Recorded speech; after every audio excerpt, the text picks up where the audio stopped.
segenap tubuh maupun jiwa dan roh kita.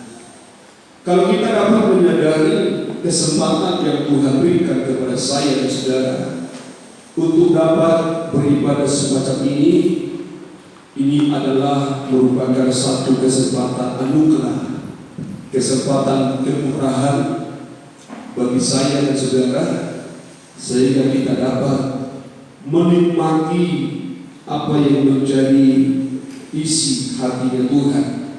Sebab isi hati Tuhan inilah yang ingin tetap ada di dalam jiwa saya dan saudara. Sebab Ia menyatakan hatinya lewat firman yang selalu kita dapat terima dari Tuhan lewat ibadah-ibadah kita. Biarlah Roh Allah, Roh Kudus ya Tuhan, senantiasa yang memberikan kekuatan dalam hidup saya dan saudara. Bagaimana kita hidup dalam firman, itulah yang menjadi inti dari semua langkah-langkah dalam setiap kehidupan kita. Saudara yang dikasihi Tuhan, kita akan kembali melanjutkan kitab Mazmur pasal yang 102 sebagai firman yang beruntun dalam ibadah doa penyembahan kita. Tentu sudah menjadi satu berkat dalam hidup saya dan saudara, bagaimana kita dapat menikmati berkat Tuhan firman dalam kitab Mazmur yang kita sudah terima dari Tuhan. Baik, kita akan membaca di dalam Mazmur pasal 102 dimulai dari ayat yang pertama nanti sampai dalam ayat yang kedua. Saya akan uraikan ini di dalam ibadah doa penyembahan kita saat malam hari ini. Puji Tuhan ya, haleluya ya. Doa kita doa dan doa untuk Sion. Doa seorang sengsara pada waktu ia lemah lesu dan mencurahkan pengaduhannya ke hadapan Tuhan. Ya, Tuhan dengarkanlah doaku, ya, dan biarlah teriakku minta tolong sampai kepadamu. ya, terus ya. Janganlah sembunyikan wajahmu terhadap aku, Ya. hari aku tersesat. Ya. Terus sendirikanlah telingamu kepadaku, pada hari aku berseru, segeralah menjawab aku. Puji Tuhan. Doa adalah sarana untuk kita mendapatkan pertolongan Tuhan dalam setiap kehidupan kita. Tidak satu pun manusia yang tidak merindukan doanya dijawab oleh Tuhan. Tetapi tidak sedikit kehidupan anak Tuhan yang berdoa, yang berseru kepada Tuhan, tetapi doa yang dipanjatkan, doa yang diserukan kepada Allah dengan permohonan, banyak kehidupan kita atau kehidupan anak Tuhan belum mendapatkan jawaban atas doa itu. Saudaraku yang dikasihi Tuhan, pemazmur Daud ini juga sangat begitu menyadari kekuatan doa dalam kehidupannya. Sebab dikatakan di dalam ayat yang pertama, doa seorang sengsara pada waktu ia lemah lesu. Dalam kesengsaraan, dalam pergumulan, dalam kelemahan, dia menyadari tidak ada pengharapan yang mampu membela kehidupannya. Saya dan saudara di dalam hari-hari kehidupan kita menjalani dunia, menjalani kehidupan kita, realita hidup kita ini, seringkali kita menjadi hidup dalam pengalaman pemazmur Daud ini.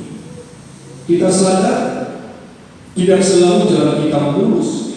Kita menyadari dalam perjalanan kita banyak pengalaman seperti apa yang dialami pemazmur Daud dalam kesengsaraan, dalam kelemah lesuan.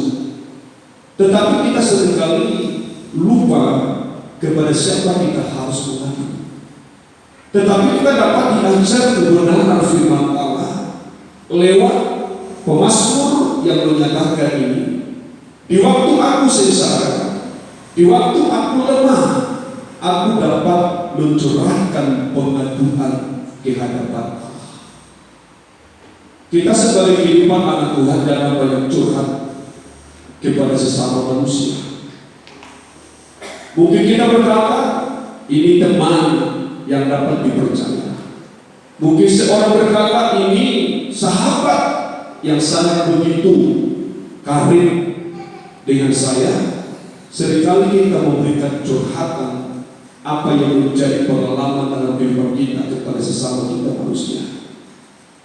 Tidak salah sesuatu yang dikasih Tuhan, tetapi banyak kehidupan anak Tuhan di saat mengalami kesengsaraan, di saat mengalami kelemahan dalam kehidupannya, dia tidak tahu curhat kepada Allah. Maka saya mengatakan pengenalan dalam Pemasmur ini menjadi satu motivasi, menjadi satu edukasi arahan dalam hidup saya dan saudara. Kalau kita ada pergumulan dalam kehidupan kita, bahwa cara kita datang di hadapan Allah, curahkanlah semua isi hatimu di hadapan Tuhan. Dan itulah yang menjadi pengalaman Pemasmur di dalam kehidupannya. Dia tidak mencari jawaban, dia tidak mencari pembelaan dari siapa-siapa, walaupun dia sebenarnya layak mendapatkan sesuatu pembelaan, sesuatu jawaban mungkin dari keluarga, sahabat, mungkin dari orang-orang yang terdekat dalam kehidupannya. Tetapi kita melihat sesuatu yang dikasih oleh Tuhan, dia datang kepada Allah untuk mencurahkan seluruh hatinya kepada Allah, sebab dia sadar hanya Tuhanlah yang dapat memberikan jawaban dalam kehidupannya, dan dia tahu jawaban dari Tuhan itu ya dan amin.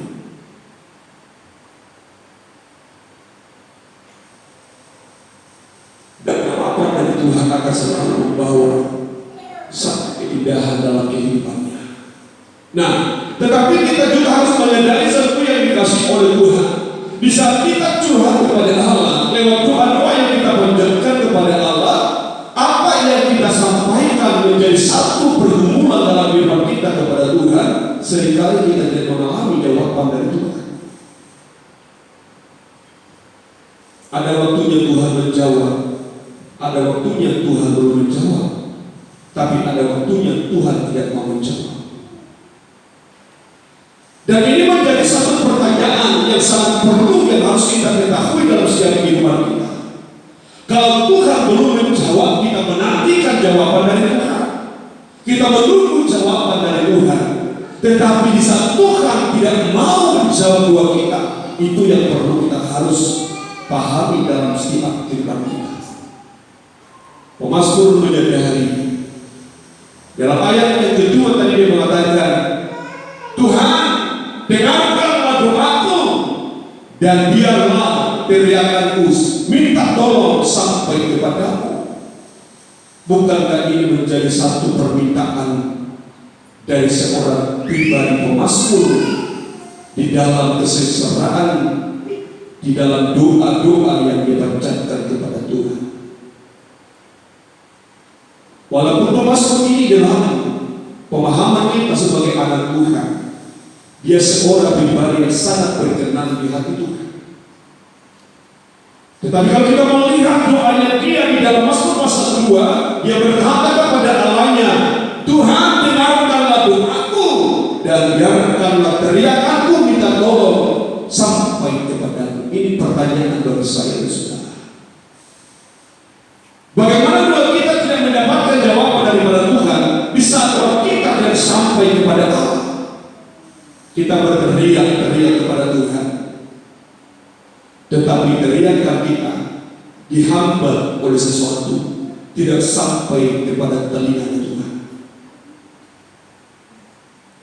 Di saat doa kita tidak sampai kepada telinganya Tuhan, maka kita tidak akan pernah mendapatkan jawaban dari Tuhan.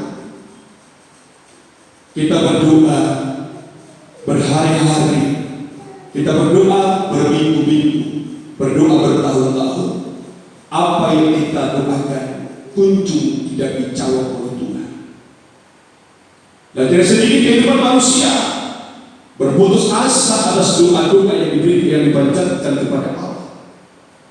Tetapi tidak sedikit manusia juga tidak menyadari mengapa doanya tidak mendapatkan jawaban dari Tuhan. Tetapi setiap doa kita yang sampai kepada telinganya Tuhan, doa kita cepat atau lambat akan dijawab oleh Tuhan. Amin. Maka kita belajar untuk mengoreksi setiap kehidupan kita, supaya kita menjadi orang-orang yang hidup di dalam berdoa kepada Allah. Kita mendapatkan sesuatu jawaban dari Tuhan. Di saat doa tidak sampai ke telinga Tuhan, doa kita tidak jawab. Dalam ayat yang ketiga dikatakan seluruh yang dikasih oleh Tuhan. Perhatikan dalam ayat yang ketiga, janganlah sembunyikan wajahmu terhadap aku pada hari aku tersesat. Sendirikanlah telingamu kepadaku pada hari aku berseru. Segeralah menjawab aku ya Allahku. Semua orang merindukan doanya cepat dijawab oleh Tuhan. Mungkin saudara pernah mengalami doa lama dijawab oleh Tuhan. Ya mungkin kita yang ada di tempat ini juga ada doa kita yang belum dijawab oleh Tuhan. Tetapi kita ingin melihat apa yang menjadi kerinduan pemazmur ini, supaya Tuhan jangan menyembunyikan wajahnya terhadap doa kita. Ada saatnya Tuhan menyembunyikan wajahnya terhadap doa-doa. Kalau kita menyadari itu sebagai yang dikasih Tuhan, maka kita akan mencari alasannya mengapa Tuhan menyembunyikan wajahnya terhadap doa-doa kita. Kita harus mengerti di dalam kitab Yesaya pasal yang ke-59. Di sini kita mendapatkan satu jawaban apa yang menjadi kebenaran firman yang dikatakan Mazmur Daud dalam Mazmur 102, supaya kita dapat belajar bagaimana kita dapat hidup untuk menjadi orang yang benar dalam Tuhan, supaya doa kita jangan terhambat, doa kita jangan menjadi doa yang tumpul di hadapan Tuhan. Dalam Yesaya pasal 59 ayat 1 dimulai seperti yang dikasih oleh Tuhan. Perhatikan, ya, sesungguhnya tangan Tuhan tidak pernah panjang untuk menyelamatkan. Sesungguhnya, perhatikan dengan baik. Sesungguhnya tangan Tuhan tidak kurang panjang untuk menyelamatkan kita. Ya, teruskan. Dan pendengarannya tidak kurang tajam untuk mendengar. Dan pendengaran yang Allah tidak kurang tajam untuk mendengarkan doa seruan kita.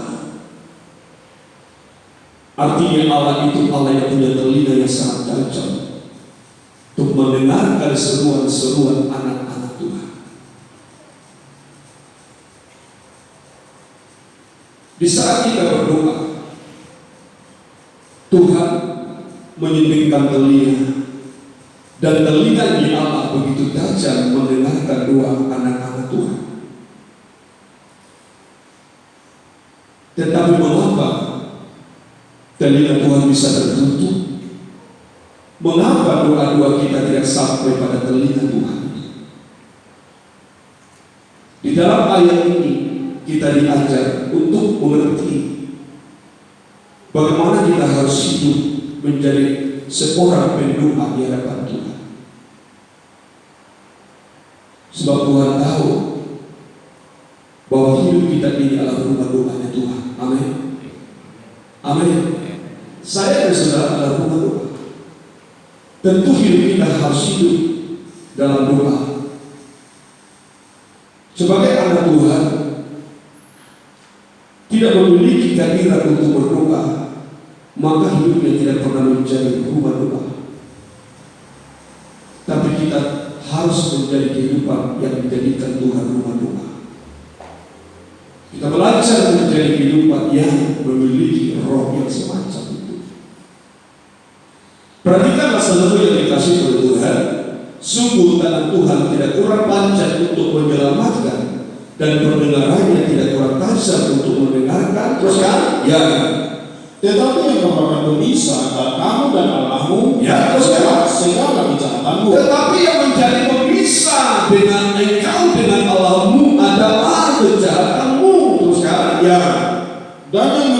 menyembunyikan diri. Dan ini kata pemazmur Daud tadi mengatakan, Tuhan janganlah sembunyikan wajah-Mu terhadap aku. Di saat aku berdoa, tunjukkanlah wajah-Mu. Jangan sembunyikan wajah-Mu terhadap seruan permohonanku kepada Engkau. Tetapi apa yang dikatakan oleh Nabi Yesaya dalam Yesaya pasal 59 ini? Dia berkata bahwa Allah menyembunyikan wajahnya terhadap doa-doa kita seperti yang dikasih oleh Tuhan. Di saat hati kita penuh dengan kejahatan, di saat kita menjadi orang-orang yang hidup dalam kejahatan, maka Allah akan menyembunyikan wajahnya terhadap doa kita.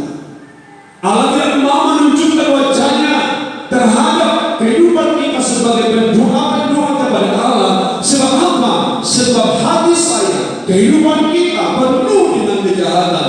Artinya tidak ada kebenaran. Terus kami katakan sehingga ia tidak mendengar ialah segala dosa, sehingga dia menutup telinga. Kalau saya tadi mengatakan sehingga Tuhan kita dihalangi oleh dosa-dosa kita, membuat doa kita tidak sampai pada telinga Tuhan. Di saat kita hidup dalam kejahatan semua yang dikasih oleh Tuhan, jangan harap doa kita dijawab oleh Tuhan. Tetapi kalau kita belajar selalu hidup dalam kebenaran, kita dapat berdoa kepada Allah, maka Allah akan membuka telinganya kepada kita. Allah akan menunjukkan wajahnya kepada kita. Maka disitulah doa kita cepat atau lambat akan dijawab oleh Tuhan. Amin. Kita bersyukur jawaban doa adalah menjadi satu kekuasaan dalam jiwa. Firman Tuhan mengatakan, jika permintaan seseorang dikabulkan, maka berbahagialah dia. Kebahagiaan yang mendapatkan jawaban doa ini berbeda dengan kebahagiaan mendapatkan sesuatu perkara yang ada di bumi. Kita harus mengalami hal itu dalam kehidupan kita. Kita harus bisa mengalami doa kita dijawab oleh Tuhan, dan itu akan membawa saya dan saudara hidup bergairah untuk tetap hidup doa kepada Tuhan. Tetapi di saat doa kita tidak dijawab Tuhan, tidak ada gairah berdoa. Semakin doa kita dijawab oleh Tuhan, kita akan semakin bergairah menyembah Tuhan. Kita akan semakin bergairah untuk berdoa kepada Tuhan. Maka kita butuh jawaban doa supaya ada gairah dalam jiwa kita untuk senantiasa menyembah kepada Tuhan. Maka orang yang malas berdoa itu orang yang jarang mendapatkan jawaban atas doa. Seandainya doa kita sering jawab oleh Tuhan, pasti jiwa dan roh kita akan bergairah menyembah, berdoa kepada Tuhan. Amin. Puji Tuhan. Siapa yang suka berdoa di situ? Siapa yang suka doa?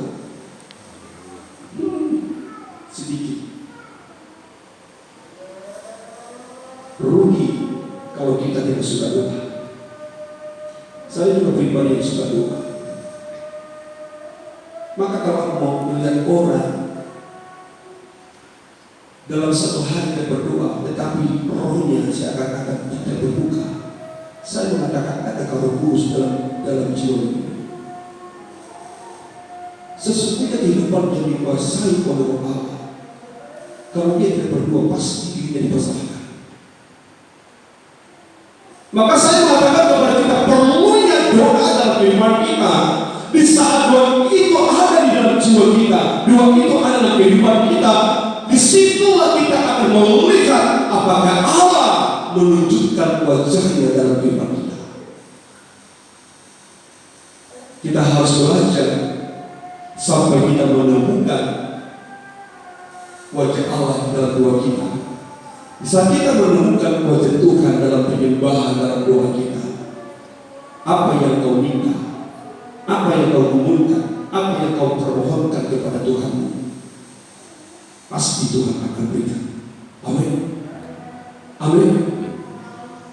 Maka tadi Mazmur mengatakan, jangan sembunyikan wajahmu, sendirikanlah telingamu kepadamu. Tapi Tuhan menjawab, kalau aku membuka telingaku untuk doamu, kalau aku ingin menunjukkan wajahku kepadamu, ingat, jangan ada dalam hatimu kejahatan.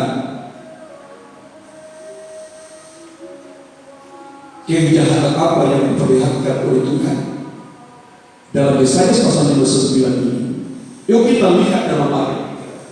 Saudara yang dikasihi oleh Tuhan, perhatikan dalam ayat yang ketiga, yang sebab tanganmu cemar oleh darah, sebab tanganmu cemar oleh darah. Terusnya, ya, jarimu oleh kejahatan, jarimu oleh kejahatan. Terusnya, ya, mulutmu mengucapkan dusta, mulutmu mengucapkan dusta. Terusnya, ya, lidahmu menyebut-nyebut kecurangan. Berarti kita melihat di sini dalam organ tubuh kita ini. Dikatakan di dalam Yesaya 59, tanganmu berbuat dosa, jarimu berbuat dosa, mulutmu dan lidahmu juga berbuat dosa. Tanganmu mencemarkan, engkau membunuh dengan tanganmu ini.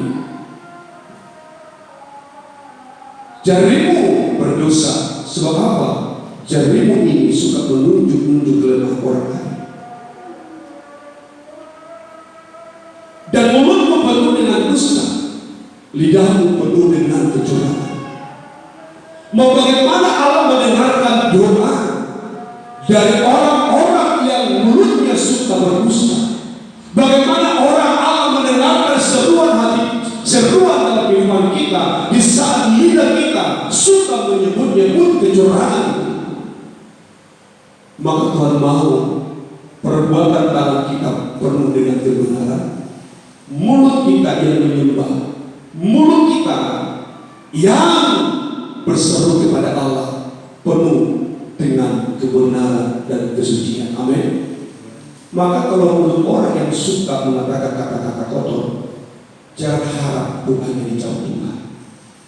Katakan kau maafkan benci, katakan engkau maafkan kain, binatang. Perkataan-perkataan yang curang inilah menjadi penghambat atas doa-doa kita. Belajar menjaga mulut kita ini, apalagi memperkatakan perkataan yang tidak benar. Jangan lidahmu dipakai menjadi lidah kecurangan. Supaya apa? Supaya mulut kita di saat kita menyembah berdoa kepada Tuhan penuh dengan kekudusan, penuh dengan kesucian. Doa orang suci itulah yang dapat menyentuh hatinya Tuhan. Amin. Amin.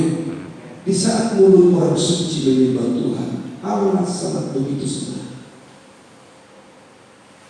Mulut-mulut yang suci, di saat dia memohonkan kepada Allah, jiwa Allah, jiwa Tuhan sangat begitu bahagia. Tetapi di saat mulut kita penuh dengan kejahatan, dosa, kecurangan, Tuhan berkata, aku jijik mendengarkan suara. Maka belajarlah kita untuk menjaga mulut kita. Jangan mulut yang penuh dengan dusta, jangan mulut yang penuh dengan kecurangan, lidah yang penuh dengan perkataan-perkataan kotor. Lebih baik kalau kita marah berdiam dari mengucapkan kata-kata kotor kepada sesama kita. Supaya apa? Supaya doa kita cepat dijawab oleh Tuhan. Amin. Belajar menjadi orang yang memiliki mulut yang benar di mata Tuhan. Allah menyembunyikan wajahnya karena kejahatanmu, tanganmu dan mulutmu penuh dengan dosa. Itulah membuat Tuhan menyembunyikan wajahnya dari doa-doa kita. Malam ini kita merindu doa kita ini dijawab Tuhan. penyembahan kita sampai di hadirat Tuhan. Mari kita mengampuni dosa kita. Kita mau datang kepada Tuhan dan kita mau berkata, jika aku berada dalam kesesatan, Engkau Tuhan mempertahankan hidupku. Kita tutup